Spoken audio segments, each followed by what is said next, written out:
This is the GMologist, GM extraordinaire, the GMologist.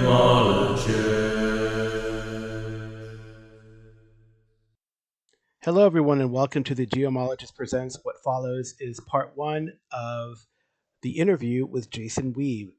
There are a few spoilers here and there, but they're not anything that would ruin an experience in any of the adventure paths that we talk about. We kind of get into war stories as things go here and there, so no big deal. And I decided to break it up because we talked for about a little over an hour. So this is part one. Part two will come out and drop next week. And Jason was kind enough to stay for a metal minute. So we did a couple metal minutes at the end of the show. So this will postpone a little bit my reading of uh, Down and Out in Fort Thunder Adventures, Tales from Hyperborea, because of the length of this. I don't want to kill people with length, though. And maybe I'll put out one of those as a bonus episode or something like that here in between if I get around to it. So, anyway, I want to thank Jason again for coming on, and let's get on with the show.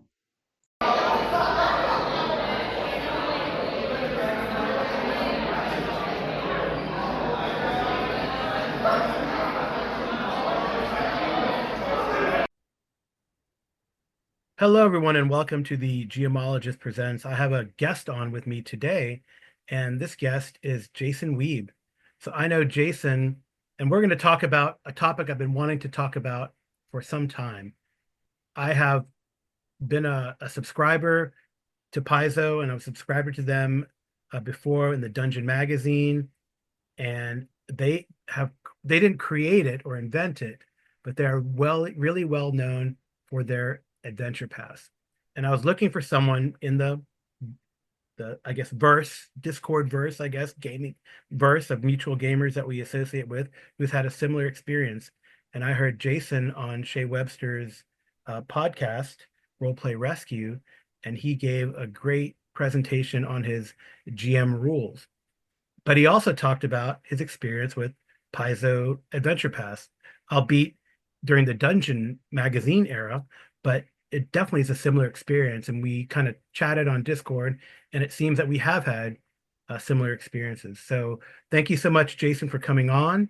I loved your GM rules on Roleplay Rescue with Shea Webster, and I'm glad that we can talk about, gaming and Pathfinder and 3.5, a game that is really dear to my heart. I kind of got back into D&D with 3.5 and Pathfinder 1. So thanks a lot, Jason, for coming on. Thanks very much, Carl. I'm super happy to be here. And honestly, this is I wouldn't consider myself to be an expert, but it's definitely a topic that I would love to talk about and that I feel like is at the core of my gaming experience.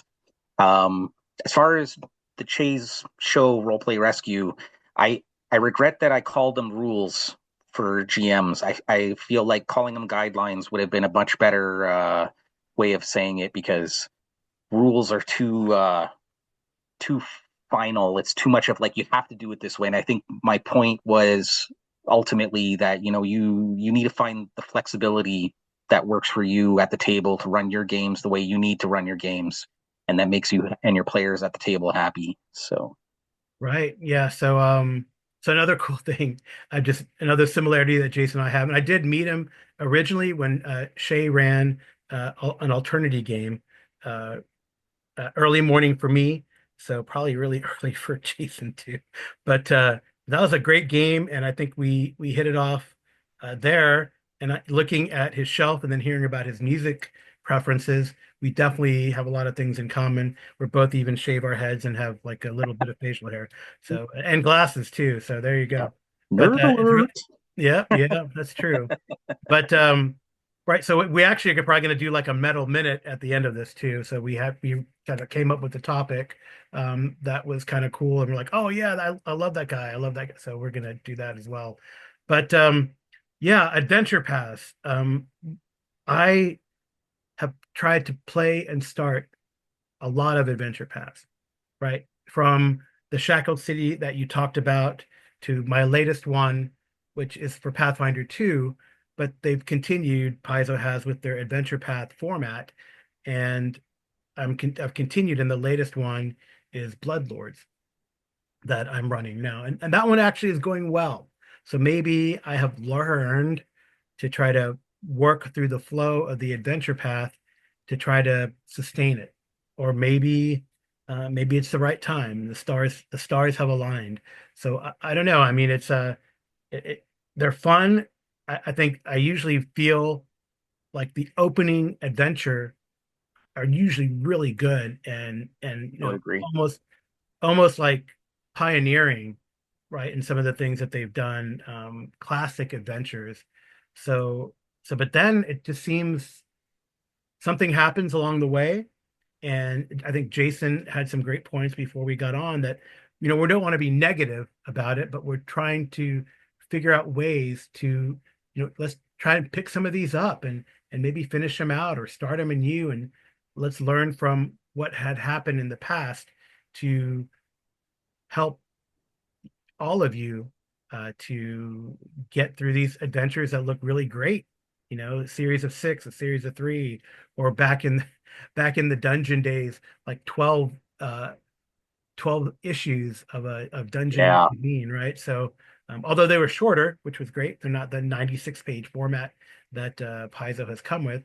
And then maybe we'll branch off here and there about some other games, either adjacent to Pathfinder and 3.5, like Starfinder, or games that actually I've had success with in finishing a quote unquote adventure path.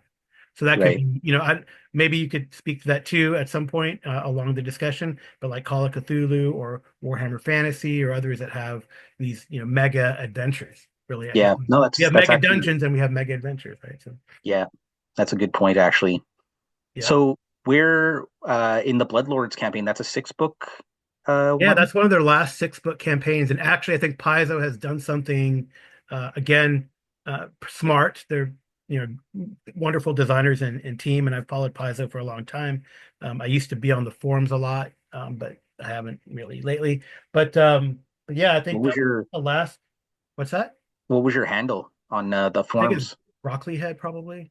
Okay. Yeah, Broccoli Head, or maybe I think I was Savage Screen Monkey was okay. my I had it's been a very long time since I've been on there, but Yeah, I think yeah. I used Broccoli Head for a while when I used to have hair. It was kind of curly and stuff.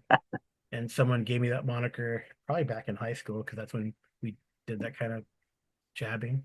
But so yeah, I think Bloodlords is the last of the six, and then everything else has gone to three, and they did three, and then they did six, and then they even had like their anniversary issue, which is like one.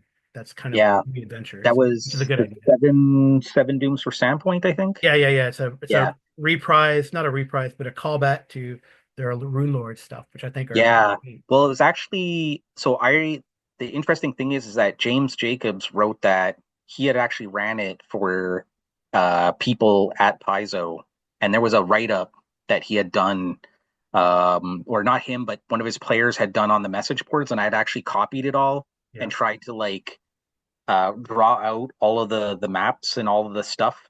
So when I got that and it's crazy because I didn't realize it was an adventure path. It's like number 200, Yeah.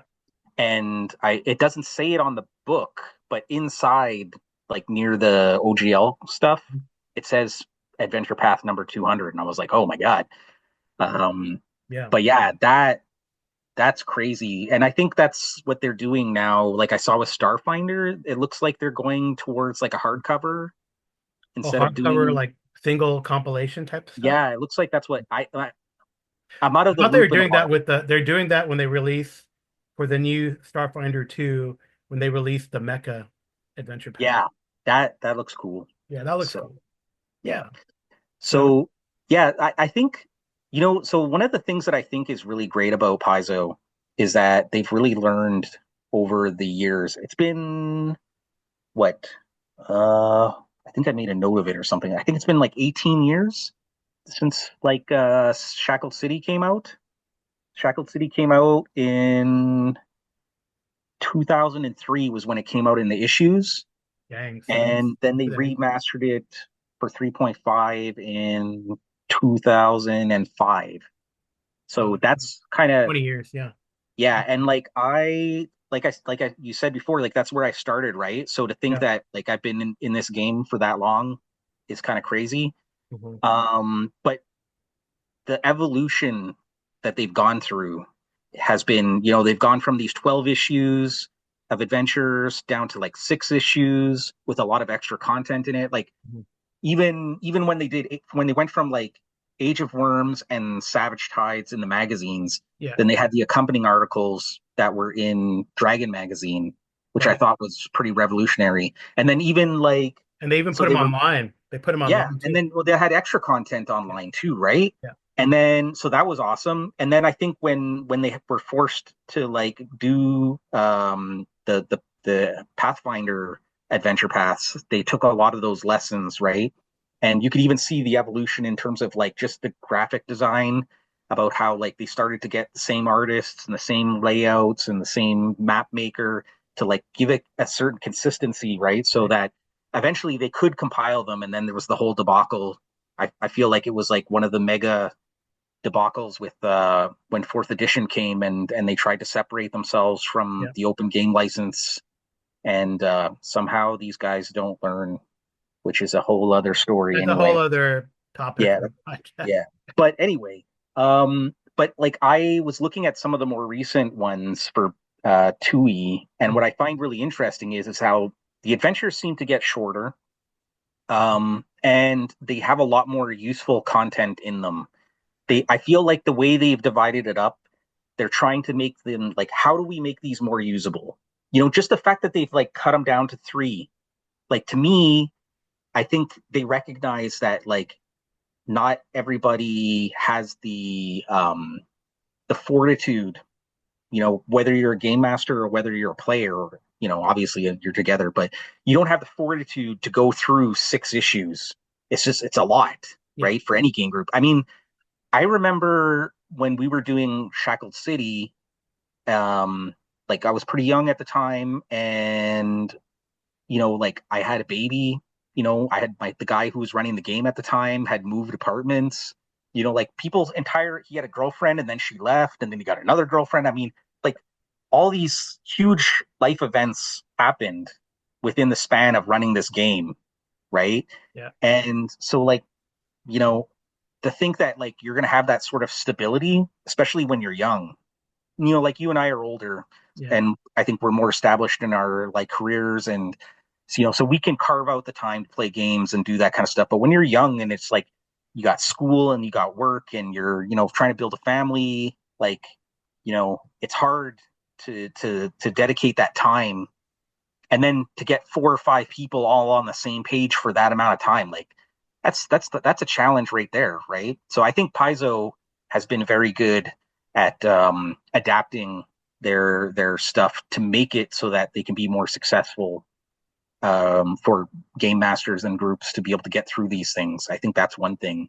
Yeah, for sure. And I think, yeah, you highlighting that reminds me of how several of my um, up to that point successful adventure path attempts just stopped because people moved away for a new job, uh, got married, had children. I mean, the things that happen in life. I mean, that is things beyond our control. Uh, that in that group dynamic, right? They're compounded, right? So you have a couple people that happens to a couple people. It's hard to find a replacement because you have such a good thing going, and then hey, Yeah, let's stop, right? So, or but we're not going to continue. Yeah. yeah, and I also think that like so like one of the other things I was curious, I was like, how many are there? So from if I counted right, there's 25 first Pathfinder first edition APs. There's 22 ones, maybe 22 or 23. I may have miscounted there. And then there's the three original, right? So that's like 48, 50. Like that is more campaigns than anybody could reasonably run in a lifetime. Yeah. Like to do I think it took us about a year and a half to 2 years for Shackled City.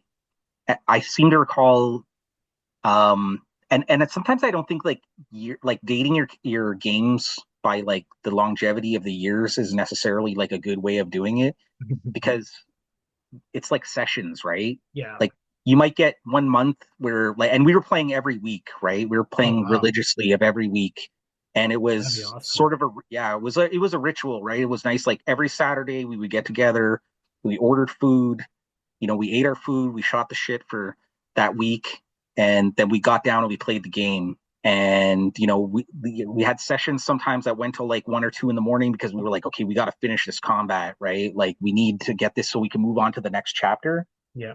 Um, so yeah, I think like you know you have to. It's hard, right, to make a decision about like, okay, well, what do I want to invest my time in? There's so many really good choices here Oh, about I know. so um yeah, so like I made kind of like a list of like pros and cons and advice and stuff about what I think, you know, is useful in kind of like going about this Yeah. subject. And maybe you'll disagree or add some stuff, I don't know. Sure. But so like some of the pros that I Well, feel, yeah. go ahead. Before we get into that, maybe we should talk about like our reasoning as to why, like your Shackles of City.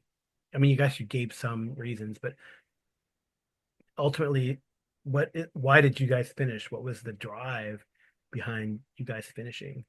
Right. So I can't necessarily speak like, so that was one of my like that was my original gaming group, right? When I first got Okay. into So it was to an established gaming group already. yeah, yeah. So like we had people that came and we had people that left, but the core group, like there was, I mean, 4 or 5 of us that were like core for like years. Hmm. Like I played, so that was what I think it was like a good 8 years, 9 years that we played together. And that many of those people in that group still play with each other.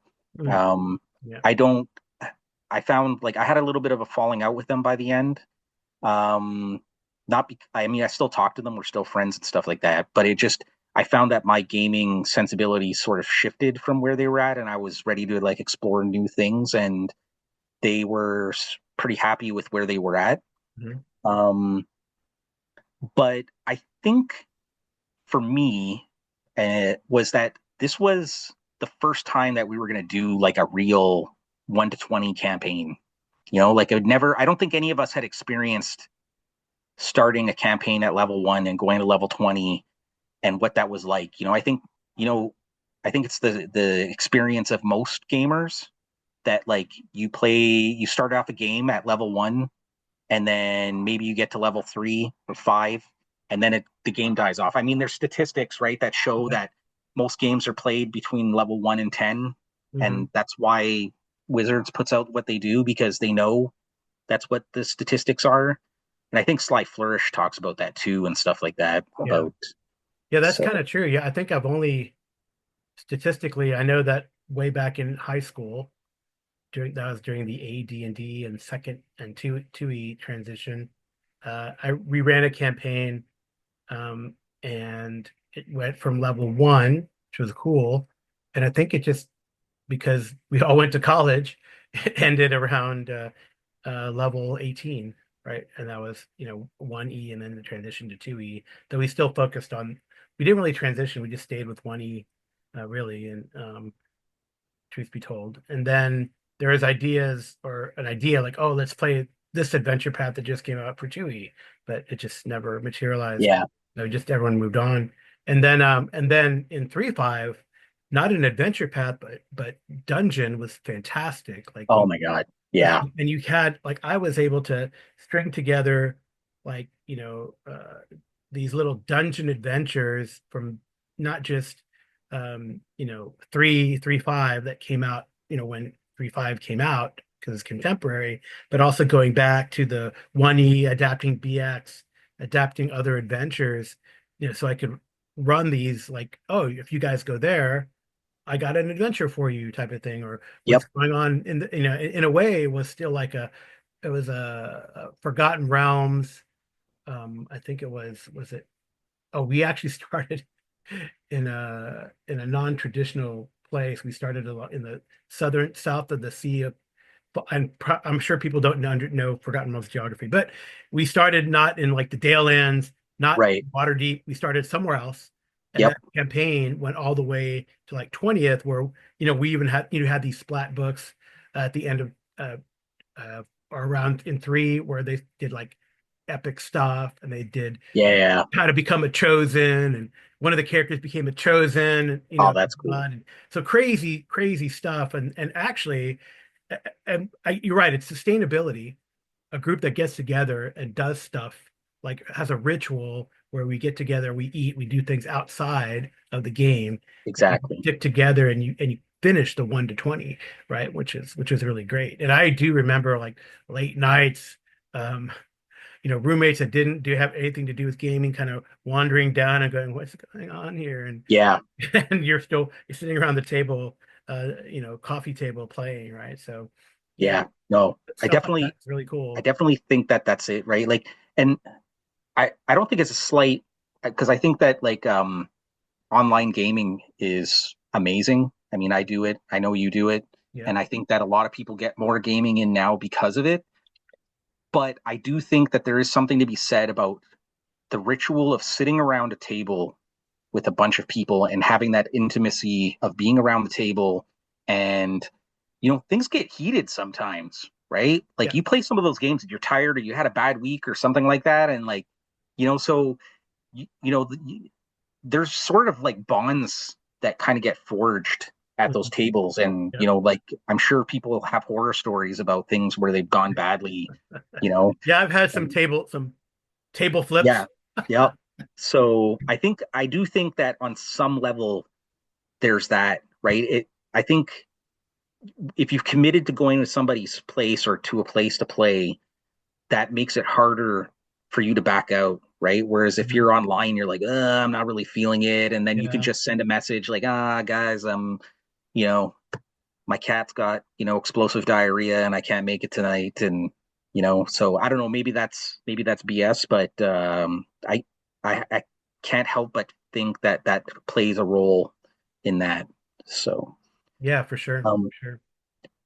like, and I think it goes part of I think part of what goes with the longevity issue on our side was, so I think that in a traditional open table game, right, which is put on some kind of a pedestal, um, and I mean for good reasons on some level, but I think what's nice about the adventure paths is that each book is a chapter, right? And especially in the case of the magazines, right? It was like each magazine was like a chapter in the story. Like a serial novel that you're playing, Yeah, a serial short story or a serial chapter in a novel, right? Going exactly. back to Weird Tales days or whatever, right? Right.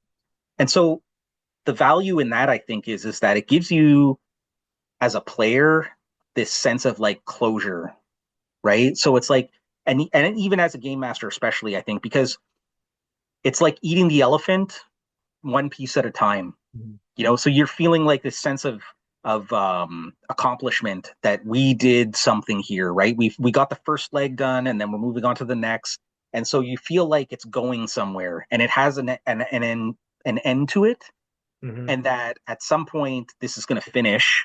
It's going to have a conclusion, and you're not just sort of like going on and on and on.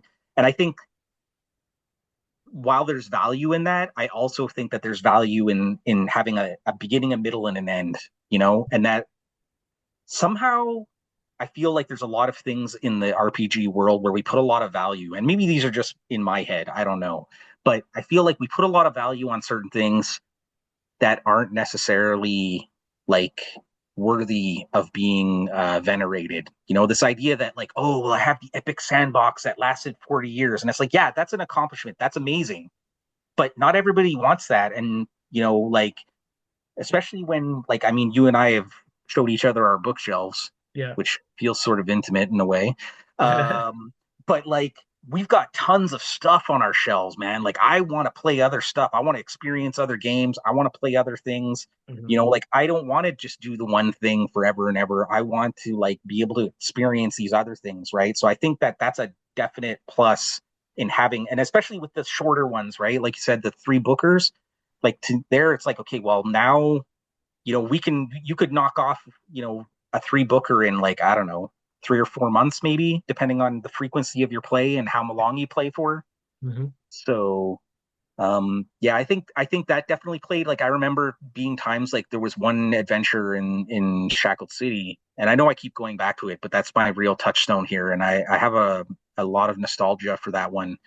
Um, is that like we had this one encounter where we were just struggling and we just got our asses kicked by this monster, and you know finally we got past it, and it was kind of like this, in a video game, right, where you got that boss fight where you're like, oh, I just need to get past this, and there was so much frustration, but once we did it, I was like, oh, okay, we closed the book, we closed the chapter on that one, and we moved on, and it was like continuing the same story but with a fresh breath.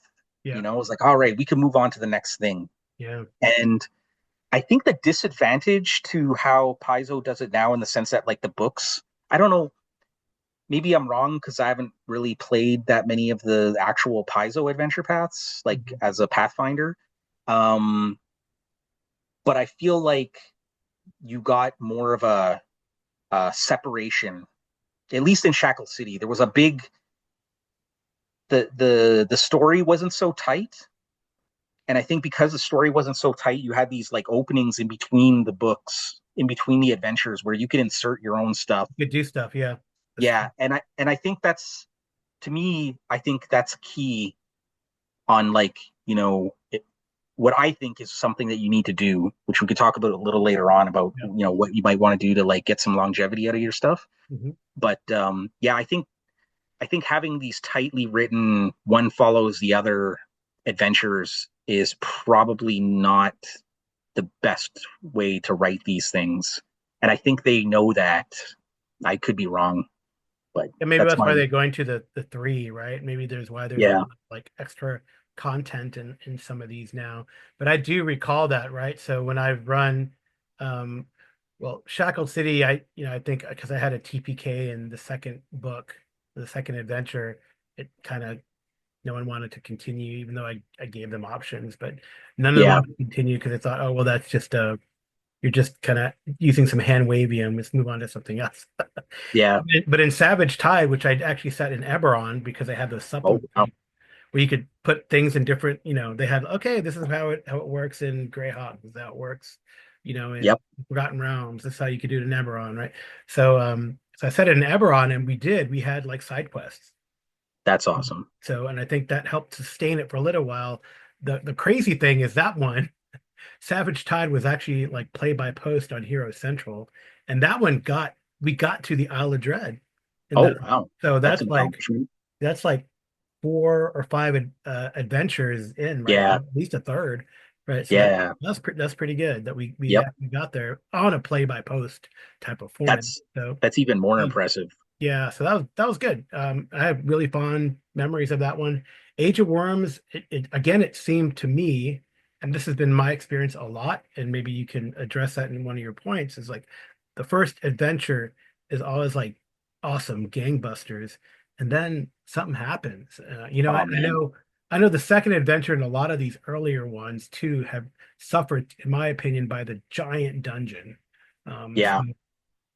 and now what they've done, like as you said, Paizo is always changing and going on. I've noticed in Bloodlords and some of the other ones, but Bloodlords especially, it's like a you know 3 to 5 room dungeon, a encounter Wow. area, right? That's So perfect. they're doing the small encounter area. Oh, there's a witch's house. It's like got a ground floor with a couple rooms, an attic and a basement. Boom, we're done. It's not like, oh my gosh, 3 levels of slog, which can really slow down a campaign. So I think they've definitely learned from that. And I felt like again, the first adventure was always like boom, boom, boom. Let's go, let's go, let's go. And the second adventure of an adventure path has always been a lot of times, not all the time, but a lot of times where things kind of just people lose interest for whatever reason, right? Or Yeah. yeah, or it just No, takes I longer, and then those life circumstances can creep in. no, I agree. I 100%. I so I started running Rise of the Rune Lords. I only got two, I believe it was only two books. But um Yeah, the my first one, the first that one's amazing. yeah, that was it was excellent. I Yeah, think my so what I noticed especially was, and I think what where these suffered from was the idea that your characters needed to like get all this experience, right? And I feel like now they've like kind of made it more hand wave where it's like your character should be at this level by this yes, point. I So they added that don't give, in. yeah, don't give, you don't necessarily need to give experience, just like level up your characters once they get to this point, right? By this point, they should be about here, which Hmm. I think is a good thing if you're going to do the whole like story arc. Yeah, so if you're not there, then you can add in other things. Yeah. Um, but like the other thing is that like you would have, so for instance, your characters are on this quest, right? And they have to do this thing. And then you get to this, like you said, this massive dungeon, and you're like, dude, but we got time. Like we're on a time schedule here, and like it could take many, many, many sessions to like get through that dungeon. And then you're like, what are we doing here again? You What lose was that the sense of urgency. Yeah. yeah, and I feel like that really like crushes it. And I also think you made a really good point about TPKs. I think TPKs also will kill the vibe pretty hard, Mm-hmm. especially when they happen pretty early on in the game. I think in Age of Worms, it was the second adventure, like you were talking about, and I think it was, maybe was it the second one, but it was Three Phases of Evil. Yeah. I think it was by Mike Merles, Mm-hmm. which that guy, like primo writer and everything like that. I mean, obviously the dude worked for Monty Cook and Wizards, was big Mm-hmm. there, and has great ideas. And he was all about combat, right? And about making combat cool, and zones, and all that kind of stuff. And so that had some serious tactics in that dungeon. Mm-hmm.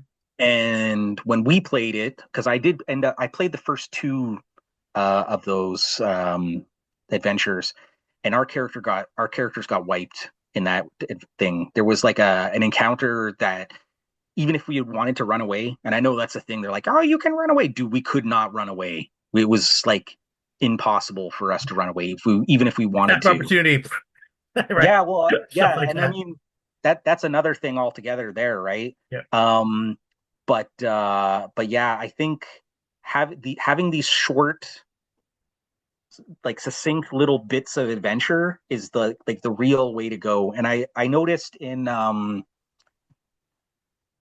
Curse of the Crimson Throne, Mm-hmm. that one had a bunch of scenarios where they were like little bite-sized Yes. things. Unfortunately, it's really weird because I think this is where maybe they suffer from on some level, is that they give you a premise, like in Curse of the Crimson Throne, it was this idea that you were going to do this urban campaign, right? And I Right. think people were really on board with that. And then, like halfway through the thing, it's like, oh well, you got to leave the city. And I think almost the other two or three books, or the last two, three books, are like outside of the city, and you're like in a desert somewhere, and it's like, but dude, my character's is Yeah, the city is burning. Yeah, I know. yeah, Yeah, that's right, a and funny one because, and again, I think so. Like we just talked about, Rise of the Rune Lords, burnt offerings, and even Skinsaw Murders is like that's where they introduced oh taunts, right? yeah, So Skinsaw Murders by Richard Pett is probably, I mean, if there were any awards way back then, that would have gotten an any, right? And then Hook Mountain Massacre has these like oh vignettes, and but that's where we got lost, right? Is in Hook Mountain Massacre because there's no so direct. Where do we? There's all these like encounter point or it was like a point crawl, right? I guess yeah, it's like a point crawl, but which point do we go to, and which is yeah, the priority? And you kind of get lost. I felt, yeah. but I didn't go So beyond Hook Mountain Massacre, so my big issue with the Skinsaw murders mhm. was that final encounter. My players just like ripped through it like it was paper, and I was so pissed because I felt like I had like played up this villain, and like finally they were going to encounter this villain, and he was going to make them like suffer and like grovel at how awesome and evil he was. And then they were just like, one round, poof, he didn't even get a chance to act.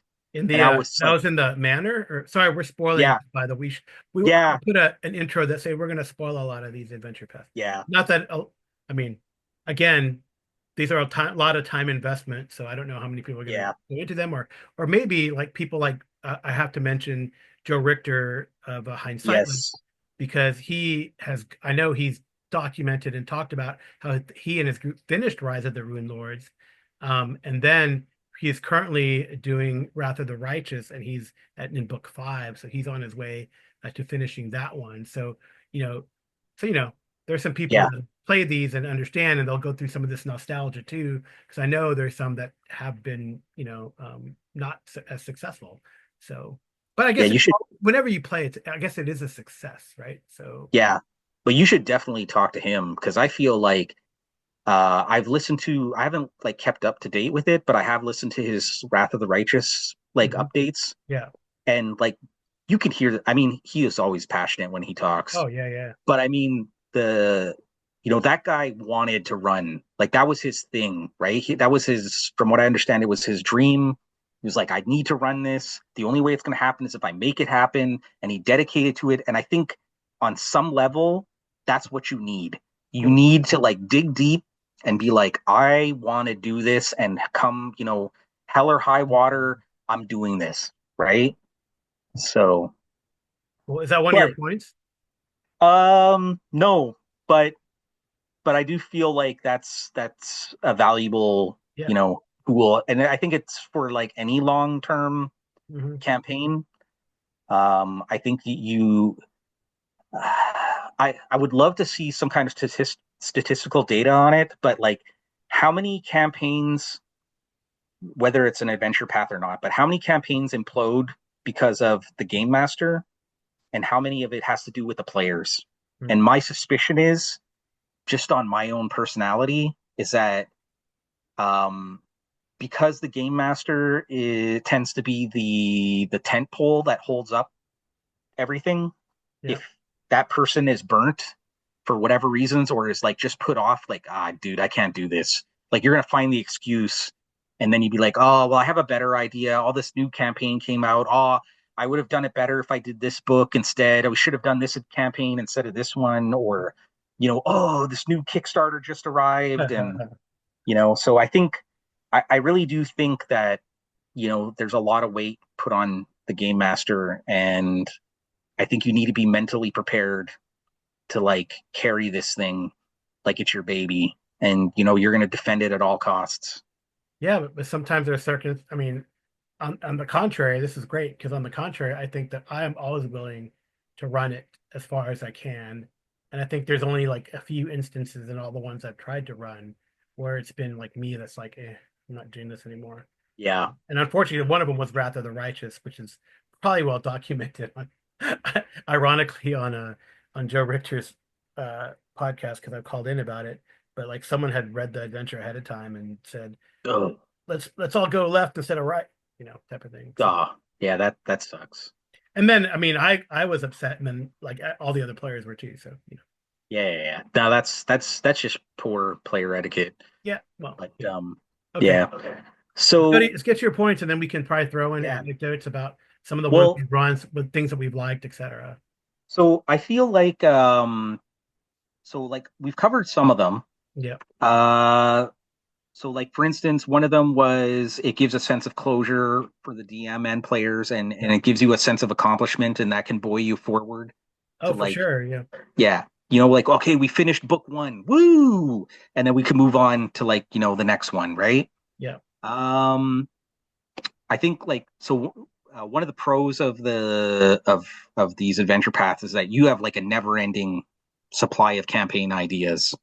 You know what I mean? Like I said, I think there's like 50 campaigns that you can choose from, Yeah. right? It's crazy. Yeah. And you don't even need to like run them per se. Like you can just take the idea and be like, wow, that's cool. Like there's people that get paid to come up with these ideas. Like we're regular working people, like sitting down to write your own campaign. as cool as it is. And again, I feel like that's another one of those gamer things that's put on a pedestal where it's like, Hmm. oh, brah, I don't play canned campaigns. I'm like, I make my own stuff Right. because that's the only cool stuff. And it's like, no, dude, that's not the only way to play the game. Like, Right. there's no shame in running a pre-written adventure or campaign. And I Mm. hate hearing that about people like, oh, I remember I was at a Christmas party and I had like two groups of gamer friends. Like these one group played like their own game with their each other because they were Yeah. like in that part of the city, and then we played, with our group, right? But we were all friends. We were in part of a gaming club and everything like that. And I know that the gaming guy, the guy who ran most of the games in that group, he wrote his own stuff, and he's a great DM. Like I loved playing with him when I did play with him. Um, but like our group, we played the adventure paths. Like we were big. We played Dungeon Magazine adventures. We played like tons of pre-written stuff, like whether it was Wizards or, whatever. Like we loved just playing the game, right? And not having to like think, oh, what are we gonna do? It's like, nah, it's all here, right? And one of the players in that other group was like, oh, you play canned adventures? And it was given with such diversion, like, oh, Cole, you. And I was just like, oh, like, dude, what is this? We're gamers, man. Don't slag each other. Like, listen, man, you guys do your thing, we do our thing. Like, and I defended it in the sense that, like, listen, man, this gives you as a game master the opportunity to like focus in on your players. You don't need to come up with plot lines and NPCs and all this kind of stuff. Now you can take all of that stuff that's already there and you can directly apply it to your players. So your concentration of time is spent differently Yes. prepping than it would be if you wrote your own material, right? Yeah, I think that's a great point, and it definitely I see this happening in the Bloodlords game that I'm running. Is that the players have like their touchstones have been different things within the context of the adventure, and they've run it and made their own like sort of side quest or side. There's the main storyline, but now they have these side stories and goals that they have in mind, based on the ideas that were sprung from you know from the adventure. So I think Yeah, it's totally valid. It's really cool. yeah, I've always liked that, and that's again why Dungeon was one of the most amazing publications yeah, way back because you could just pull like little adventures and ideas out of it, and that's a great idea. That's honestly something that I'm like, oh man, I why not why not take like for example one adventure path I've always wanted to run is Reign of Winter because okay, because in one book you get to go to World War I and you yeah, get Rasputin and why not just and now I like, oh, just can pull that out, yeah, make it right. happen. It doesn't have to be in the adventure path. It could just happen. So that's my second point here that I have is that you can take these things apart for parts, Yes. right? And I think that with so the advantage of having so many now, right? Like having these 50 plus adventure paths is that so like when we first started with Shackle City, I had the next because we kind of rotated through game masters, Hmm. and so the next Age of Worms, the next game master was like, I call Age of Worms. Nobody read it, right? Oh, Like nice. that's mine. I'm running it. After we're done this, that's what we're doing. We're switching GMs, and I'm running Age of Worms. And Great so idea. when I was like, oh, this is freaking cool. Like I want to do this. And so when Shackle City or when Savage Tides came up, I was like, mine, I call it. Hmm. And I never got to do it because my gaming group exploded at that point. Oh, But anyway, that's a uh, good adventure path. but the thing is that I've used since then, Mhm. when I ran Tomb of Annihilation from beginning to end. Yeah. Oh, And see, that's an adventure path there, right? yeah, Yeah. 100%. Yeah. And so I stole a crud load of stuff from Savage Tides, and Oh, totally. Yeah, because it's a homage to it's a mash Tome of Annihilation, the mash with Isle of Dread and Forbidden City and Tomb of Horrors. Yeah. yep, Yeah. yep, Nice. yeah. So, and I'd even taken some other Dungeon Magazine adventures and Yeah. like shoved them in there too because it was like some nights I was like, oh, what am I gonna do? Especially with Tomb of Annihilation. Like the nice thing up until you get to the Yeah. the tomb itself, which if I ever ran Tomb of Annihilation again, ironically, I would get rid of that part, I think I and would I get would rid just I would too. I would get rid of the tomb because that yeah, it's like it's like a like the players, even though I mean it was an epic battle yeah, in the city, right? When the players finally conquered like the rulers of the city, the Fane of the Wan Ti is like an yeah. amazing and that's Oh not a huge dungeon either. That's what I like. no, It's not a huge dungeon. You know, it's a really nice flow of encounters, and players yeah, love that. Like, oh, that's so cool. And then they get to the Tomb of Annihilation. It's like a one almost a 180, and that now everything is tricks and traps. yeah, no. And I no one they 100% did not agree. like that. Like the Lost City of Omu was fantastic. Yeah. As far as like the little, like again, it's coming back to that those little micro Yes, dungeons it is. that It totally is. Yeah. So, eh, but yeah, so I think, like I said, so I think that is one of the really good things is like taking these things apart and using them for different stuff. And like you said, I think um you could that was so that was one of the advantages of Dungeon Magazine, right? Was that you got three, at least in the Paizo days, right? You got three adventures. Mhm. So you always had something you could pick from. And And then so they you had these became, little single encounter things too. So yeah. And so when you had only like a finite number of adventure paths to like choose from, it was harder to steal, right? Because you're like, oh, well, so and so's already called Savage Tides, so you can't read any of that, right? But now you've got like this huge library to choose from, and you can just steal whatever, and maybe they'll know, maybe they won't know, but you're pretty safe at like grabbing stuff. You seem to like be pretty aware of like all the different ones and have read quite a bit. mhm. And I'm pretty sure that if I ran a game, yeah, you might have suspicions like, oh, you took it from this or did you take it from that? But It's like, reskinned, right? Like exactly, I've used the parts of the third adventure in Age of Worms where they go to the fourth adventure, right? Where they go to the city and there's like gladiator combat. yes, Yeah, so yes, so that's fantastic, right? I've used Like, parts of that, yeah, and reskinned it for a different game. So man, I even took adventure. I took a 3-part adventure because I was one of the nice things that Dungeon was yeah, doing, where they they were did doing like these 3-parters, yeah. and I actually used that in my Stars Without Numbers / Traveler game Oh, recently, nice. and just reskinned it all to be like happening on another planet, and there was a bunch of alien stuff, and my players had no idea that we were playing a Dungeon Magazine adventure because I didn't follow it like it was the adventure. I used basically the maps and I used like NPCs and Mhm. changed things up to be more like sci-fi and whatnot. But in some cases, it was like D&D with guns of like getting to explore like a dungeon and throwing grenades and shooting at stuff, which was pretty fun. Um, but yeah, so there's that. Also, so I think this might be contentious, but I contend that a published adventure is easier to run, and I know you can argue it either way. My Yeah, reasoning is that so basically you have everything written down in the sense of like, okay, you know where you're starting, you know where you're ending, you know the middle parts, and it really depends on the how well it's organized, and how accessible the material is. mhm. Like, so how many notes do you need to take to get it into a Uh, shape where you're going to be able to? And I think the real, the counter argument, and I saw you shaking your head there, but I think the counter argument is that you got to read it, and that yes. takes time, Well, right? I think in defense of the main Adventure Path series that we're talking about, they're well written.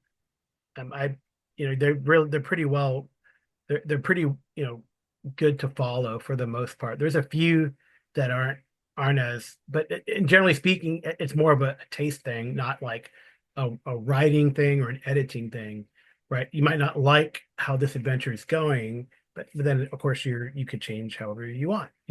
How do Yep. you? Yeah, like in one of them, what's one that's in Serpent Skull. There's in the city that you go to in the jungle, there's like it's a fantastic city and there's like laser guns. And Okay. if that doesn't jive with your sensibility of fantasy and you don't want to mix fantasy and sci-fi, you don't want to do the Sword and Planet thing, hey, it's something else. it's Yep. magical wells or something. Just Yeah. you could always change things if you need to, but the organization is there such that you don't have to like go, oh, what are they saying? What does this mean? Right? It's not Yeah. right. It's not a bad language that prevents you from picking and choosing and changing things. So Yeah. So that kind of like comes to like my last pro kind of point is that so like we talked about how there's certain parts of these campaigns that have like their pitfalls, right? And I in some cases they're really well documented on the Paizo forums, which I think is like a gold mine when you want advice on how to like adapt mhm. or like make something better. Um, so I think that's the biggest thing. Like, I mean, there's like sections on the forums that are completely dedicated Dedicated to to you. one specific thing. Like, you got guys there or girls or whoever who are like, like I'm running this right now. These are my actual like experiences running the game. These are things that work. These are things that didn't work. If I knew better, I would have done it this way, or you know what I mean. And I think that's super helpful. And I think that, oh, just because there's one part of the campaign that sucked doesn't mean like you should throw the baby out with the bathwater. It's, Yeah.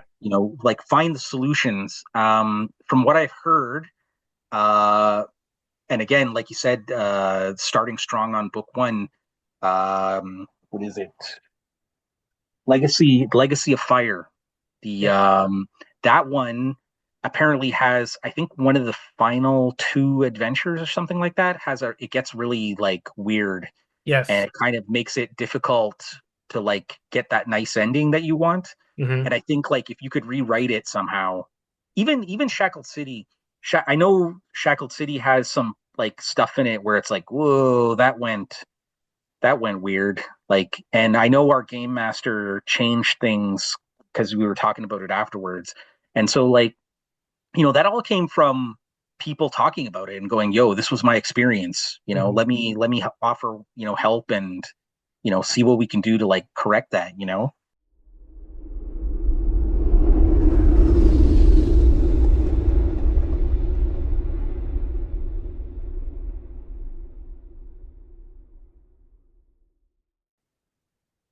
Okay, I'm back here with Jason Wiebe, and he has like a cool compliment for me. All right. So when you invited me on the show, I went back and I listened to a bunch of your episodes, and I know that your latest thing has been the Metal Minute, and I was like, that is such a cool idea. So I was like, oh, maybe I better, bring a Metal Minute of my own and see how that goes. So my contribution to the Metal Minute, the first thing that came to my mind was the album, The Spider's Lullaby by King Diamond, came out in 1995. Okay, this was like my first introduction to like metal, like real metal.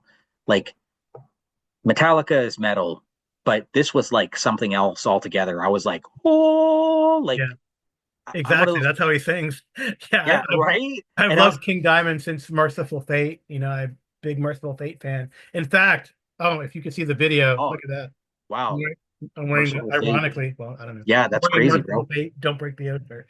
So, Yeah, yeah, you're legit, man. yeah. I can attest to it. I see the proof on the screen.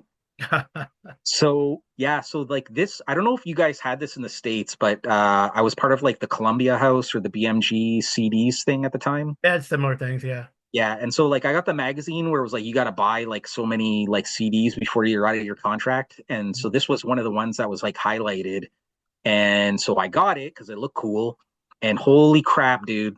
Like my mind was blown when I listened to this, and like immediately as soon as it comes on, like this just the guitar in this is amazing, Yes, and then Herb just Simonson, the first time he's on with King Diamond. So Herb yeah, Simonson, yeah. so I was like, but the thing that really blew my mind was that not only is this like an awesome metal album with like some great rock opera going on, but it's like a story that's Ooh. being told from so basically from tracks, what is it here? So yeah, starting with the Spider's Lullaby, so track 7 all the way down to 10, which is To the Morgue, is basically like this awesome story about this dude who has a fear of spiders, and he wants to get cured for it and everything that happens in between. And I was like blown away. I had no idea that you could do music like this. And yeah, so I remember spending hours in my room in the dark, like, with my headphones on, sitting next to my stereo, listening to this. And I probably lost a few levels of hearing because of it. Yeah, So, that can happen. Yeah, that's cool. yeah. That's awesome. So, all right. So, what game would you use to run the story, if at all, if you like that kind of thing? So if I was going to do, I feel like this would be perfect if you were going to do like some kind of like an Underdark game, or like with Drow, or Oh, right. Loth. And you could Oh, do like set it out because it starts in this cottage in the middle of the country. So maybe like there's this cottage that's been like overrun with spiders, and like your group is sent there to figure out what's going on. Like, hey, we haven't heard from this dude in a while, and you just come, and this entire house is just covered in spiders. And it goes from there, like, what's going on here, right? yeah. So Cool. Nice. Yeah. So that's yeah, you could have fun with that too, especially when he's looking for this cure and all this kind of stuff. So it yeah. could be like a fun twists and turns that you have in there. Yes. Yeah, So I love concept albums. I remember being blown away by Operation Mindcrime by Queensryche back in the day. another great band. Yeah, but since we're that's for another story, but another metal minute maybe.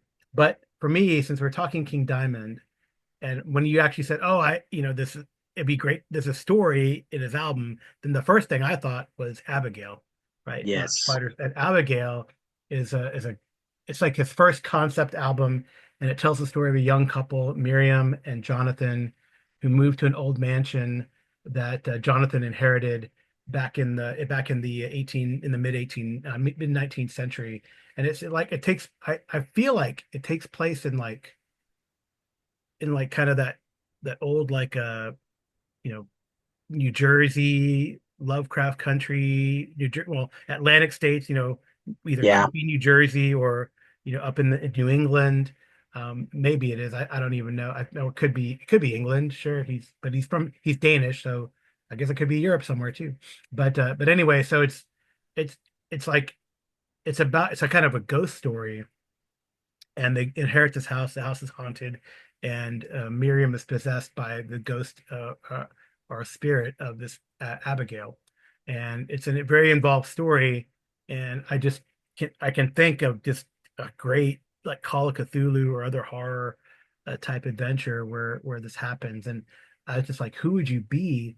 But then there's like the first opening scene in this concept album is Miriam and Jonathan are on the road, and these seven horsemen come and stop them and try to warn them. So I think the characters would be not Miriam and Jonathan, but the seven horsemen, and then they would be there to in the aftermath of the haunting and like try to fix things, which I think is actually in the in the second. There's a second album I think Oh, where yeah. that happens. So, Oh, but that's cool. yeah, so I think that's really a cool concept album and what you can do and be inspired by these metal tracks. So thank you for joining me, Jason, on the Metal Minute. My pleasure. Well, thank you everyone for listening to Jason and I and part one. Part two, like I said, will come out next week. And as I listen to King Diamond, Spider's Lullaby, because I have not heard that album very much. And thank you, Jason, for that recommendation. We will sign off. I hope you've enjoyed the Geomologist Presents. Hey, if you have feedback, that would be great. What adventure paths, it doesn't matter the system, have you run? What are the pros of them? I think we talk about cons in the next one, but we try not to be negative, but kind of give more advice on how to improve them, fix them, make sure they don't tank. These are epic adventures, and a lot of them are really fun. I've had the privilege of finishing a couple of these, not necessarily with the Paizo Adventure Pass. I know some of you who listen have or are on your way to, which is really great. It's a great testament to the staying power of your group. But contact me with any feedback. You can contact me at geomologist@gmail.com, shoot me a line, or write me a message or a voice message, or you can contact me on the Discord. various Discords. I'm there. Drop me a line there. Or I have a SpeakPipe account linked to this podcast.